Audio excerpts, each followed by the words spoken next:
জানো তো বন্ধুরা, চিকেনের কোন রেসিপিটা আমার সব থেকে ভাল লাগে?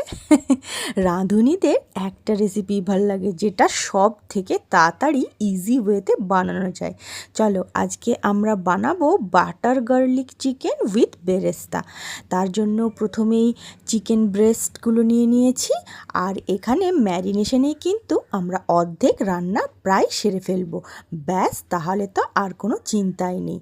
দিয়ে দিয়েছি ভিনিগার, লবণ, হলুদ, চিলি ফ্লেক্স, সয়া সস আর কিছুটা থেতো করা আদা আর রসুন দিয়ে হাতের সাহায্যে খুব ভালো করে মেখে নেবে।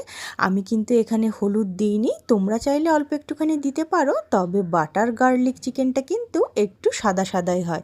আর আমার ছেলে সাদা গ্রেভির চিকেন খেতে তো একেবারে ওস্তাদ, সেই কারণে আমি কিন্তু এখানে হলুদের ব্যবহার করছি না। বন্ধুরা নমস্কার সবাইকে, তোমরা সবাই কেমন আছো? লক্ষ্মী ছানার রান্নাঘরে তোমাদেরকে অনেক অনেক স্বাগত। নেশানটা করে রেখে ওই 10-15 মিনিট মতো সাইড করে দিয়ে কেটে রাখা পেঁয়াজগুলোকে এখানে কিন্তু আস্তে করে বেরেস্তা করে নিয়েছি। বেরেস্তাটা তাড়াতাড়ি করবার জন্য ওপর থেকে কিন্তু একেবারেই নুন দেবে না বন্ধুরা। আর সাদা তেলের মধ্যে বেশ কিছুটা, ওই যতটা মন চায়, একদিন আর ডায়েটের চিন্তা করো না, বেশ কিছুটা বাটার গরম করে তার উপর থেকে কয়েকটা রসুন আর দিয়েছি বেশ কিছুটা আদা আর রসুন থেতো। বাটারের ওপর থেকে এই গোটা রসুন আর থেতো করা রসুনের গন্ধে কিন্তু ঘরটা একেবারে মমো করছে। এটাই কিন্তু আসল টিপস বন্ধুরা। তোমরা যদি এইভাবে রান্নাটা করো তাহলে কিন্তু পরিশ্রম অনেক কম হবে, আর যখন পাতে খেতে দেবে সবাই কিন্তু এর গন্ধে মজে যাবে। তোমাকে আর এক্সট্রা করে মশলা নিয়ে মারামারি করতে হবে না, আর এক্সট্রা এফর্টও দিতে হবে না।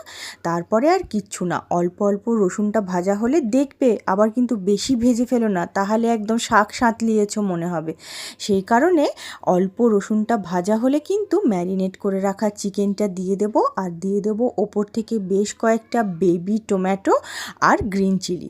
তারপরে আর কোনো কাজ নেই, পায়ের উপর পা তুলে 15 মিনিট বসে থাকো, টিভি দেখো, এসির মধ্যে থাকো, কোনো চিন্তা নেই। ঢাকনা খুলে পরে ওপর থেকে বেশ কিছুটা ক্রাশ করা গোলমরিচ আর ওই যে ভেজে রেখেছিলে বেরেস্তাগুলো, সেগুলো কিন্তু নামানোর 5 মিনিট আগে দেবে, যাতে করে পেঁয়াজের ফ্লেভারটা রান্নার মধ্যে একদম এন্ডলেসলি থাকে। আর ওপর থেকে দিয়ে দেবো বেশ কিছুটা চিলি ফ্লেক্স আর অরিগ্যানো। এই দুটো দিলে তো আর দেখতেই হবে না, দুর্দান্ত স্বাদের রেস্টুরেন্টের ফ্লেভার আর টেস্ট কিন্তু বাড়িতেই তোমরা তৈরি করতে পারবে। এই দেখো, আর এখন অরিগ্যানো তো খুব ইজি অ্যাভেলেবেল। ব্যাস, তোমাদের সারা দিনের কাজ খাতাম। এবার একটুখানি রুটি পরোটা বানিয়ে ফেললেই কিন্তু রান্নাঘর থেকে তাড়াতাড়ি বাই বাই গুড বাই বলে দিতে পারবে।